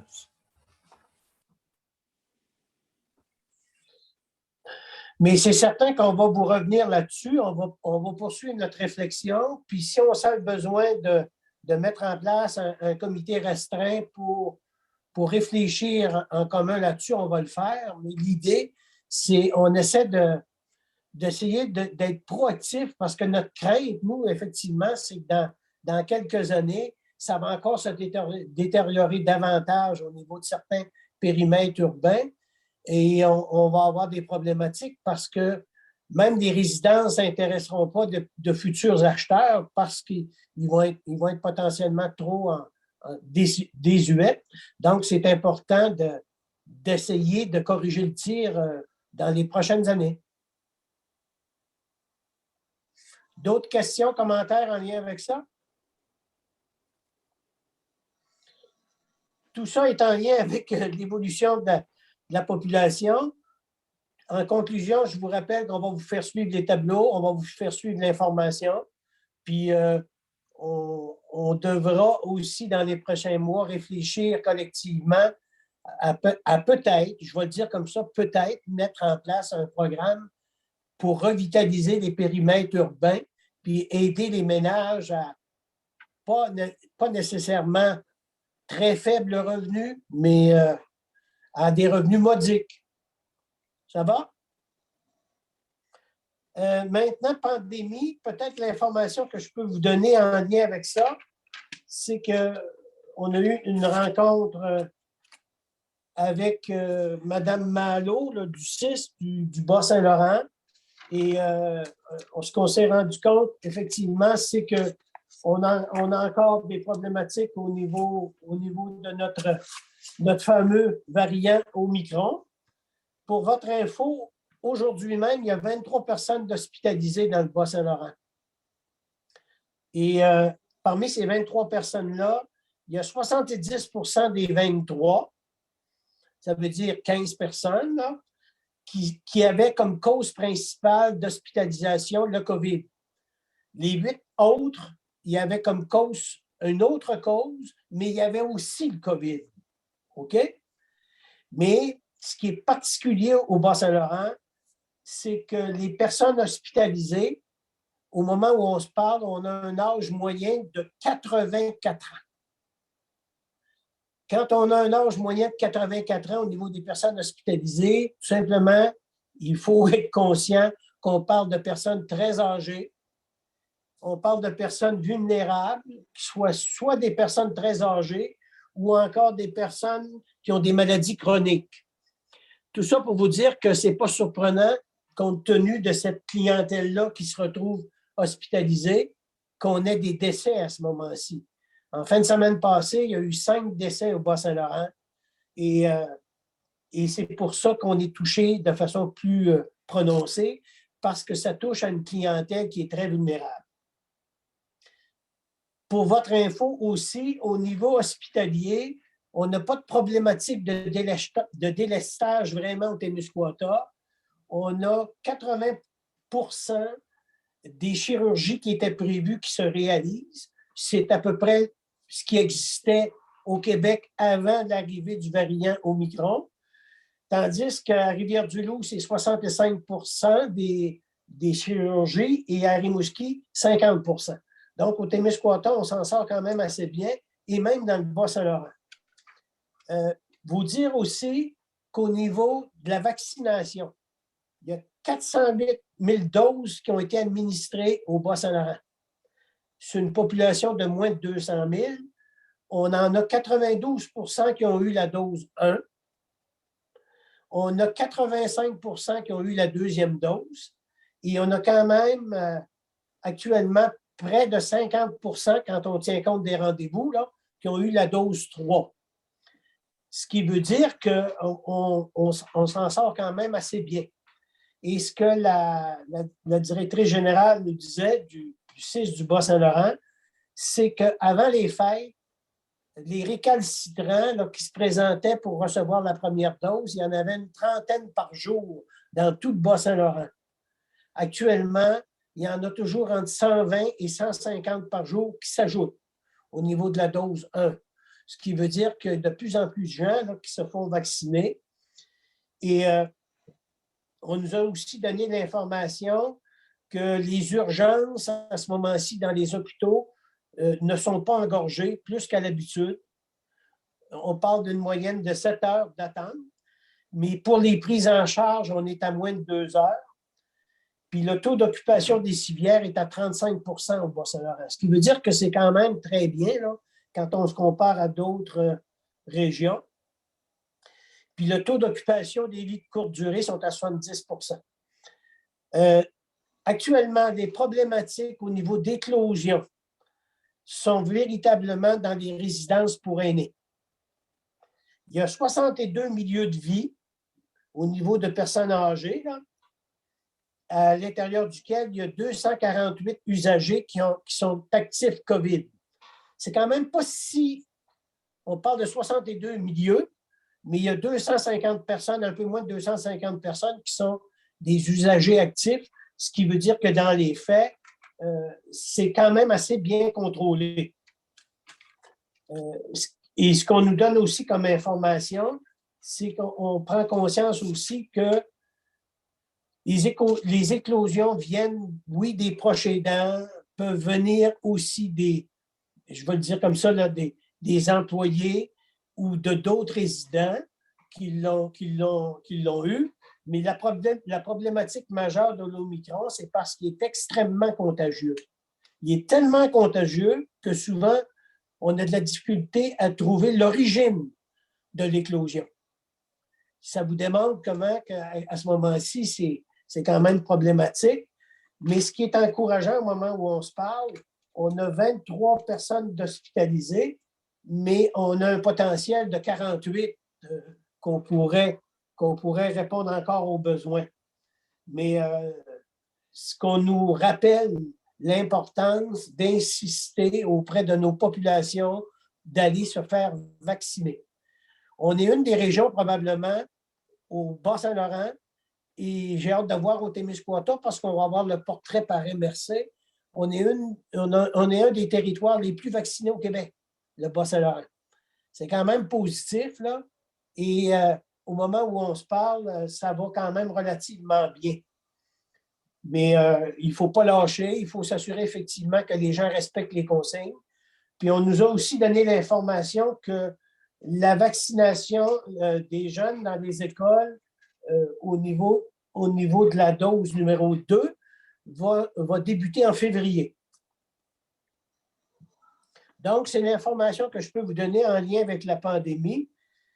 Pour ce qui est je dirais, des orientations gouvernementales, ben, vous avez vu comme moi que ça a évolué. Là, on a mis fin au couvre-feu, mais ce qui est certain, la réouverture au niveau des activités régulières, moi, je ne sais pas si vous avez écouté le premier ministre là, qui a passé à Tout le monde en parle, mais je n'ai pas l'impression que c'est pour demain matin. Ils ont le sentiment, eux autres, qu'on va avoir des problèmes d'hospitalisation encore, je dirais, tout le mois de janvier et une partie de février. Donc, ils devraient relâcher tranquillement, mais vous savez qu'ils ont été échaudés à quelques reprises hein, en voulant aller trop rapidement. Et je pense que là, ils ont compris que le variant Omicron, je pense qu'il peut leur jouer encore des tours dans les prochaines semaines. Donc, c'est pour ça que j'ai comme l'impression qu'ils vont être beaucoup plus, je dirais, sujets à ne pas trop ouvrir trop large les activités. Ils ont enlevé le couvre-feu parce que j'ai comme l'impression qu'ils ont senti que la population ne les suivait pas au niveau du couvre-feu et que du côté gouvernemental, ils n'étaient pas capables de démontrer nécessairement la nécessité du couvre-feu, l'importance du couvre-feu. Mais à part ça, là, au moment où on se parle, on a comme le sentiment que du côté gouvernemental, ils sont un petit peu, eux autres aussi, surpris du variant Omicron et de ses impacts. On va voir aussi, d'ici une semaine ou deux, l'impact du retour des élèves dans les écoles. Et ça peut avoir aussi un élément d'importance dans la suite des choses. Si jamais il n'y avait pas beaucoup d'éclosions au niveau des écoles, ben, ça pourrait encourager le gouvernement à réouvrir davantage au niveau des activités, mais à ce moment-ci, ce n'est pas le cas. Et vous êtes conscient aussi qu'au niveau de nos commerces de restauration, au niveau de nos commerces d'hébergement, restauration, au niveau de nos commerces tout court, c'est assez difficile à ce moment-ci. Et on veut bien aussi les soutenir dans la mesure du possible, mais il y en a plusieurs qui vont avoir de la difficulté à passer à travers ces fermetures-là qui arrivent, je dirais, de façon récurrente depuis un certain temps. Je ne sais pas si vous avez des informations de votre côté que vous voulez partager. Je suis prêt à les recevoir. Serge Gustave. Oui, Gustave. Ce que je voudrais rajouter, c'est qu'on pense tout le temps que c'est les non-vaccinés qui amènent la maladie. Il faut savoir que tu peux être vacciné et que tu peux avoir la maladie. Donc, ceux qui sont vaccinés, c'est ceux qui vont être moins malades, mais il faudrait pas qu'ils relâchent, il faut qu'ils continuent de faire la distanciation, se laver les mains, faire attention au groupe, parce que les autres aussi peuvent être malades, puis ils peuvent se ramasser à l'hôpital. De moins, ça va être probablement moins, mais les possibilités sont là actuellement. Le problème, il est plus grand que les non-vaccinés. Tu as tout à fait raison, Gustave. La preuve de ça, c'est que les gens qui vont visiter les personnes aînées dans les résidences, c'est tous des gens vaccinés. Les personnes âgées dans les résidences sont tous même triplement vaccinées et malgré tout, les personnes vulnérables attrapent le COVID puis à cause du variant Omicron. Donc, c'est important de respecter les consignes sanitaires et de s'assurer qu'on se protège le mieux possible parce que c'est pas vrai que la situation est régularisée. Et malgré ce qu'on peut dire, on dit que les gens sont moins malades, etc. Vous avez tous connu des gens ou vous allez connaître des gens alentour de vous qui l'ont eu et qui vont être malades.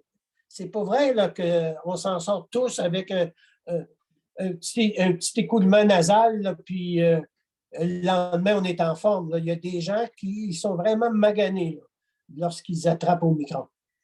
Oui, Serge, je ne sais pas si les gens l'ont pris. J'inviterais ceux qui s'intéressent à écouter l'émission Découverte qui a passé hier soir. Une émission très intéressante où qui donne beaucoup d'informations. Puis c'est vraiment des personnes qui étaient là, c'est des scientifiques. Là. Puis ça serait très intéressant. C'est beaucoup. Actuellement, la contamination, c'est par aérosol. Ça veut dire que les masques qu'on porte, il faut faire attention. C'est surtout comme ça qui se transmet. Là. Ouais. C'est plus vraiment la désinfection des mains. Oui, ça, c'est important parce que pour d'autres maladies, là, mais c'est vraiment par des gouttelettes là, qui se transmettent. Ben, ce qu'on se rend compte aussi, c'est que le fameux masque, là, malgré ce qu'on prétendait, on avait l'impression que tout le monde respectait ça, puis portait une attention à ça. On se rend compte que dans la vie de tous les jours, il y a des gens qui négligent de porter le masque et à l'occasion, ça peut apporter des problèmes, surtout avec ce variant-là. C'est un peu l'info que nous a donné le 6 du Bas-Saint-Laurent aujourd'hui. Je ne vous cacherai pas que quand on se compare, on se console parce que le sentiment qu'on a à ce moment-ci, c'est qu'on est actuellement, je le dis bien actuellement, une région qui s'en sort le mieux, mais ça ne veut pas dire que ça va être le cas dans les prochaines semaines ou les prochains mois. Si jamais il y avait relâchement dans la population, on pourrait se faire rejouer des tours et assez rapidement. Là. Il y a André qui a la main levée. Oui, ben, pour revenir là-dessus aussi, il n'y a pas juste le masque, il y a l'aération. Mais moi, je me demandais, est-ce qu'il y en a. Moi, j'ai demandé à ce qu'on travaille à distance là, pour les employés municipaux. Puis, ça ne semblait pas être quelque chose qui avait été fait là, auparavant dans les autres vagues. Est-ce que je suis la seule qui vit ça? Là? Ils sont tous rendus à la maison, là, mais ça n'a pas comme été un réflexe de dire ce qui est demandé, là, le travail à distance obligatoire. Les gens ont c'était comme pas obligatoire pour une municipalité. C'est-tu ma réalité ou c'est la réalité là, de tout le monde? Ben, en tout cas, moi, je peux dire qu'au niveau de la MRC, il s'est fait beaucoup de travail à distance. Je ne sais pas au niveau des municipalités si les gens veulent s'exprimer. Ben moi, je vais vous dire pour Saint-Louis, je sais que les filles, moi je dis les filles au bureau, la DG puis l'adjointe, Marie-Josée, eux autres, ils alternent parce qu'évidemment, il y a des choses qu'il faut que ça soit fait en présentiel, préparer des documents ou peu importe, là, mais le plus possible, c'est ça, ils essayent de ne pas se croiser au bureau, c'est-à-dire, ben là, il y a une journée, c'est une qui est là, elle fait son travail le plus possible, puis c'est justement là, si c'est possible, par exemple, qu'il n'y ait personne au bureau, ben il n'y a personne au bureau, là. Moi, les gens respectent ça, puis comme que je dis, s'ils sont pour être une journée, il faut qu'ils soient absolument là pour justement fouiller dans un dossier et faire d'autres suivis en présentiel au bureau, ben c'est une à la fois. Puis, comme je dis, ça va numéro 1 là-dessus. Là. D'autres personnes qui veulent s'exprimer? Moi, aujourd'hui, j'ai contacté un agent de la CNESST, parce que j'avais une problématique, moi, à Saint-Just avec mon conseil municipal. Puis les filles, effectivement, moi, ils vont au bureau parce qu'à cause d'Internet, il y a des dossiers qui n'ont pas accès. Puis c'était ça la problématique. Mais ce qu'on m'a expliqué à CNESST, c'est vraiment, quand tu es rendu, tu n'as pas le choix. Faut que tu y ailles, là, ça c'est correct. Mais à part ça, normalement, la directive, c'est qu'on travaille à distance. C'est bon. Oui, à Ponegamo, nous autres aussi, on a un travail à distance. On n'avait pas le choix. Notre DG nous a mis au courant tout de suite lorsqu'il y a eu les nouvelles là, de CNEST. Et puis, on y va seulement par obligation, puis à cause du budget qu'on est obligé de se rencontrer, mais on porte des masques, on fait attention, puis on se met dans une salle, dans le nouveau complexe, là, une salle qui est quand même assez grande pour être capable aussi échanger, là, parce qu'il faut le faire en présentiel plus à cause du budget, mais pour le reste, ça se fait tous. Aussitôt qu'on peut, on s'en va à distance. Juste une petite information, selon les règles, là, Oui. les rencontres, les réunions de travail sont suspendues pour une période. C'est juste parce que même ces réunions-là devraient se faire en team. Là. Oui. C'est ce que vous vous rappelez, vous avez vu passer une directive du ministère des Affaires municipales en lien avec ça. On a vu ça passer au début janvier. Une directive des affaires municipales qui nous disait qu'il fallait effectivement travailler à distance parce qu'il y a une directive gouvernementale là-dessus. Et il nous demandait aussi de faire nos réunions à distance. Oui, ça Serge, c'est si ce que André dit, là, c'est parfaitement raison. C'est si on lit bien le document, c'est que à moins d'un problème technique, quelqu'un ne peut pas, il n'y a pas Internet, on peut le faire, mais en respectant toutes les normes de distanciation. Sinon, c'est interdit. C'est ça. À moins, il appelle ça une force majeure, si tu veux. Tu as une contrainte majeure, tu ne peux pas faire autrement, c'est correct. Sinon, vous êtes censé travailler, les gens sont censés travailler à distance. Ou encore, ce que je sais qui se vit dans certaines municipalités, c'est que des fois, il y a des personnes qui y vont une personne à la fois au niveau du bureau. Et à ce moment-là, ben là, c'est comme possible d'agir comme ça. Oui, c'est ça. Nous autres, on a le bureau de poste. C'est normal qu'on ait une personne qui soit dans le bureau de poste, là. Mais pour le reste, là, mais c'était vraiment pas, là, malgré les directives, là, j'ai dû dire non, c'est comme ça qu'on doit le faire. Là. Pour ça, je me demandais, là, je sais pas pourquoi. Je ne peux pas te répondre là, pour le passé, mais effectivement, là, les orientations gouvernementales sont assez claires dans ce dossier-là. Autre commentaire là-dessus? Ça va? Maintenant, dossier service de garde en milieu familial.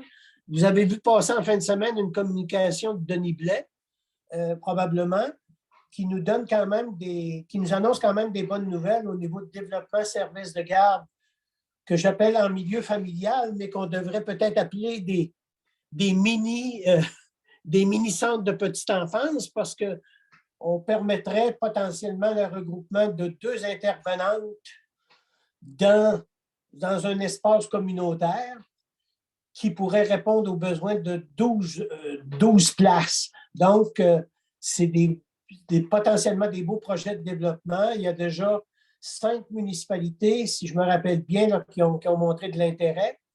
On parle d'une 60aine de places qui pourraient être répondues par ça. On sait aussi qu'il y a d'autres développements déjà qui se vivent dans certaines autres municipalités. Je voulais quand même prendre le temps de vous dire que j'espère que ça va se concrétiser parce que c'est des bonnes nouvelles pour les jeunes familles. Ça nous rend aussi beaucoup plus attractifs comme région, hein, quand on peut répondre aux besoins de nos jeunes familles. Et je vous rappelle aussi qu'on a un programme au niveau de la MRC pour soutenir financièrement la mise en place de ces nouveaux services-là.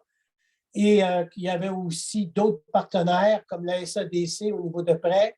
On avait aussi le Centre de petite enfance Les Calinours et on avait aussi quelques municipalités qui s'étaient montrées intéressées à s'impliquer financièrement aussi. Donc, c'est quand même extrêmement intéressant et j'ose espérer que dans les prochains mois, on va pouvoir mettre en opération ces nouveaux services-là parce que c'est un plus pour nos communautés. Ça va là-dessus au niveau information.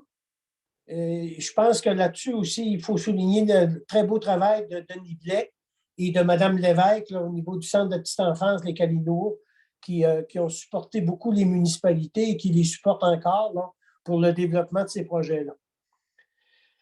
On serait rendu maintenant à l'item 9, accord et approbation des dépenses d'entretien et de la grille d'inspection du parc linéaire, le sentier Petit-Émis. Jackie? Oui, en fait, c'est une formalité annuelle. C'est pour déposer là, au programme VELOS 2 du ministère des Transports. Donc, c'est tout simplement d'approuver la prévision qu'ils ont pour l'entretien. Puis écoutez, pour l'entretien, c'est une recette qui existe depuis des années. C'est une bonne recette éprouvée. Ça ne comprend pas les sommes. On a fait des travaux majeurs là, dans les 2 dernières années. Ce n'est pas de l'investissement capital, c'est vraiment pour l'entretien régulier. Pierre Dagneau, je propose. Pierre Dagneau propose. Est-ce qu'il y a un appuyeur? Appuyeur, Gustave. Ça va? Maintenant, l'item 10, autorisation pour la vente d'une parcelle de l'eau sur les terres publiques intramunicipales. En fait, c'est pour régulariser une situation un petit peu malheureuse. C'est que la personne maintenant veut vendre, puis c'est une situation qui existe depuis des années, mais qui s'est matérialisée avec la réforme cadastrale. En fait, ils se sont rendus compte que les bornes qui existaient sur les terres publiques intramunicipales, mais ils n'étaient pas à bonne place. Donc, la personne a construit un petit peu en empiétant sur les TPI. Donc, on a fait la demande au ministère pour régulariser la situation. Ça fait quand même quelques mois que ça dure. Là, le ministère nous demande d'avoir une résolution officielle du conseil à l'effet qu'on le demande. Mais déjà, avec le conseil précédent, on avait déjà fait une partie du travail. Là. Donc, c'est vraiment pour donner le dernier coup là, pour que ce soit parfaitement régularisé et que la personne puisse vendre l'esprit en paix. Est-ce qu'il y a un proposeur pour l'autorisation pour Mélissa. madame? Mélissa, appuyée par Mario Guimont. Lequel des Mario? Guimont. OK, parfait. Merci. À l'item 11, les bons coups. Messieurs, dames, est-ce que vous avez des bons coups à nous partager à ce moment-ci? J'en aurais 2, moi, Claude à Rivière-Bleue. OK. Donc, tu viens de parler des RSG. Nous, on a une garderie privée qui s'est ouverte officiellement là, début janvier. Je ne sais pas si elle a eu encore ces autorisations là, des Calinours, mais elle est dans le programme aussi. Donc, elle, c'est une place de 6. Éventuellement, elle veut peut-être monter à 2 ressources pour monter à 9. Et ensuite, ben, on l'a ouvert et on l'a refermé. Là. On a ouvert une partie de l'église qu'on a repris comme municipalité. On en a fait un golf synthétique et une table de poule ainsi qu'un bar et un café rencontre là, communautaire. Alors, c'est ouvert depuis avant les fêtes. Les maires du transcontinental avaient été invités ainsi que la préfecture là, à l'ouverture officielle politique le 17 décembre. Et il y a eu un party de 18 décembre des professeurs, puis je pense qu'après, on est obligé de fermer à cause de la COVID. Mais on attend que ça rouvre. Donc, on est dans le processus de prise de possession de l'église de Rivière-Bleue. Présentement, à cause de la COVID, on ne peut pas se rencontrer, mais aussitôt qu'on va pouvoir, ça devrait se signer sur le notaire dans les prochaines semaines, on espère, pour prendre le contrôle total de la fabrique. C'est dans les bonnes nouvelles.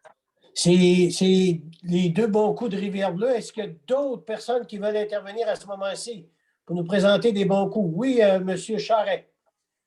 Je voudrais simplement souligner le grand succès de l'événement Noël chez Papy à Saint-Jean-de-la-Lande. C'est un bon ami de plusieurs d'entre vous, là, Serge Boulet, qui a débuté cette initiative.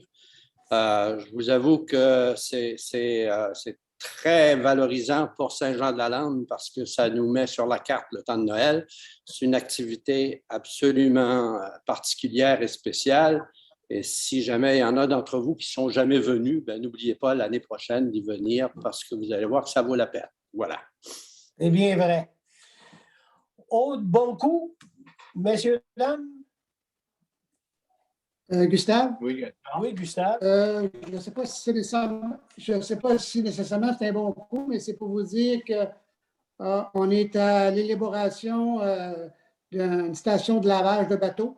Il nous reste à nous faire le montage financier. On devrait demander la subvention pour, à l'automne, le mettre en application. Ah, c'est un bon coup, sûrement. C'est une bonne nouvelle en plus de ça. Merci, Gustave. D'autres? Oui, à Ponegamo.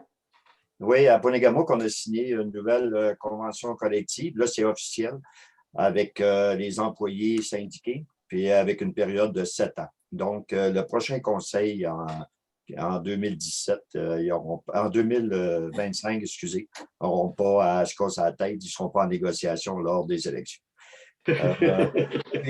Parce que c'est quand même, ça a fait partie de la campagne électorale et puis il y avait une volonté de faire des deux côtés, puis ça a très bien été, fait qu'on est bien heureux. Les deux partis sont heureux là-dedans.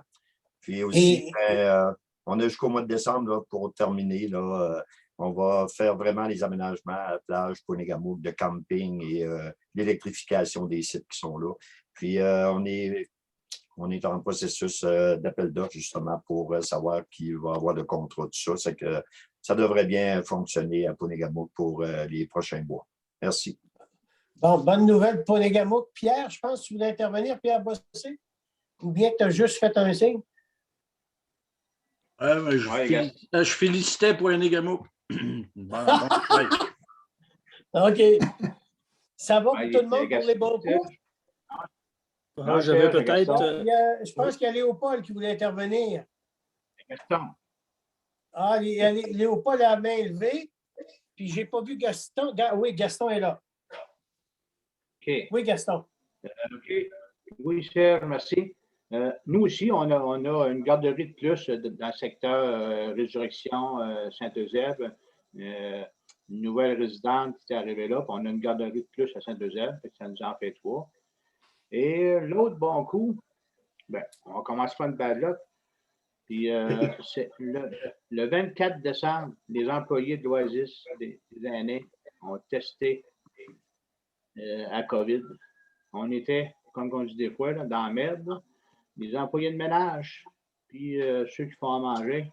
On a eu la peur de la vie. On s'est enviré de bord Saint-Dicenne, puis les employés, même moi, personnellement, je suis allé faire la sécurité à l'entrée de l'Oasis. Pas personne rentre là. Avec des bouteilles d'alcool que je prends pour entailler. Puis, en tout cas, on ça, ta face rouge? Les résidents ont testé négatif toute la gang. Les trois tests, ça a passé. Il n'y a pas eu personne qui ont été malades, excepté nos employés. Fait que là, à date, les employés ils ont revenu à l'Oasis, mais on a passé une vacance, une période des fêtes à faire du bénévolat, faire surveiller, parce qu'on a eu peur de contaminer notre résidence personne âgée. À cause, il y a eu des tournois de ballon-ballet un peu avant les fêtes. Là, les enfants ont contaminé les employés, ils ont contaminé les grands-parents qui travaillaient à l'Oasis. C'est de là que c'est venu. En tout cas, bon. Bon, mais c'est un bel exemple de travail collaboratif. J'avais peut-être une petite intervention, moi aussi, au niveau d'Eau-Claire. Au niveau d'Eau-Claire, il y avait l'entreprise DSD qui est venue s'établir à Eau-Claire pour les prochaines années. Fait que pour nous autres, c'est un bon coup parce que Eau-Claire était, j'ai envie de dire que tous les vendeurs d'équipements d'érablière sont venus au monde à Eau-Claire. Fait que, sauf qu'ils n'avaient plus à Haute-Claire. Les derniers étaient avec Dominion qui était là. Fait que quand que BMR avait acheté, ben, il était parti, puis ainsi de suite. Fait que là, on s'est retrouvé qu'il n'y avait plus rien, en plus que les matériaux de construction étaient partis. Fait qu'ils sont rentrés dans un des bâtiments de BMR, là, de matériaux Témis, anciennement de matériaux Témis. Fait que disons que la municipalité est bien contente. Puis on espère que la population des agriculteurs, on l'a encouragé pour pouvoir garder ce service-là parce qu'on n'avait vraiment plus rien. Là. OK. Une bonne nouvelle, ça aussi. Est-ce qu'on a fait le tour pour ce soir, Mario? Oui, c'est ça. On va fêter le 100e de Saint-Athanas du 4 au 7 août 2022. Espérons que vous allez pouvoir le faire. Oui. Oui, on espère qu'on va pouvoir le faire parce qu'il y a plusieurs démarches de fête, des activités de fête, puis ça va très bien. C'est beau. Fait que bon 100e à Saint-Athanas. D'autres choses à ce moment-ci? Peut-être juste une chose, je vais pouvoir vous dire la prochaine rencontre, c'est un bon coup. Demain, à Saint-Honoré, c'est notre première séance de conseil qui va se faire en Facebook Live. Fait que on pourra vous dire si c'est une belle expérience. C'est ça. Bon, on suit ça. Donc, ça serait tout pour les bons coups. Dans Affaires nouvelles, on avait eu une demande de Mario Patry parce qu'il avait besoin d'une ressource une journée semaine, si je me rappelle bien, en urbanisme. Je ne sais pas s'il y a une municipalité qui aurait des disponibilités d'une ressource. Sinon, pour en avoir parlé avec Jackie, du côté de la MRC, on pourrait nous répondre aux besoins si vraiment tu es mal pris, Mario. Oui, ben, je te remercie beaucoup. Ça fait qu'on va regarder ça. OK? Fait qu'en tout cas, regarde ça de ton côté. Puis si du côté des municipalités, il y a une municipalité qui aurait de l'ouverture aussi, communiquer avec Mario. Nous, du côté de la MRC, ce qu'on demande, c'est de l'ouverture par rapport à ça et on pourrait se rendre disponible. Oui, c'est ça. S'il y a une municipalité, qu'il y a une personne qui serait libre une journée semaine, on est prêt à partager puis à regarder ça avec la paroisse ou la ville. OK. Ça va? Oui, merci. Est-ce qu'il y a d'autres choses dans l'affaire nouvelle, messieurs, dames? J'aurais peut-être juste un petit point d'information que, oui, Mathieu. Gustave a ramené là, pour ce qui est des stations de lavage. Au conseil du mois de décembre, Jackie vous avait informé qu'il allait avoir un programme d'aide du ministère de la Faune pour les stations de lavage. Juste un point d'information. S'il y a une municipalité qui veut se doter d'une station de lavage, ben, on aimerait vous aider au service de développement là, avec Simon et à l'aménagement pour vous aider à monter la demande. Puis en même temps, ça nous permettrait de voir de quelle façon les demandes qui ne seraient pas admissibles, de quelle façon la MRC, on pourrait vous appuyer. Là. Si vous avez des projets...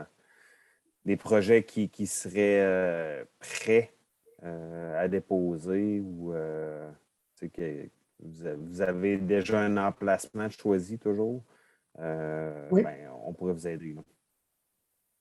C'est un élément qu'on avait regardé avec Guillaume. Fait que sûrement, on va vous en parler. Excuse-moi, Gustave, moi je t'ai manqué là. J'ai dit, c'est un élément qu'on avait regardé avec Guillaume Chrétien, puis on va vous revenir avec Mathieu sur le montage financier qu'on va faire. Parfait. Qui pourrait servir de modèle pour d'autres municipalités. Oui, ben c'est ça le but aussi. Là. On a tout ce qu'il faut pour pouvoir le décoller. Là. OK. Puis en plus, on a donné l'information à Jules pour Packenton pour l'Algérie. C'est beau. Serge, j'aurais peut-être une intervention à faire ici pour Mathieu. Dans le fond, j'ai participé à la rencontre, Mathieu, la semaine dernière parce qu'on veut regarder ça de notre côté au Lac-Géré, Packenton, Saint-Jean-de-la-Lande. Puis, on se demandait, est-ce qu'il y a, parce que là, le programme avance au niveau de 2022, mais est-ce qu'il va en avoir en 2023, selon toi, ou c'est la dernière année pour le programme de financement? On n'a aucune.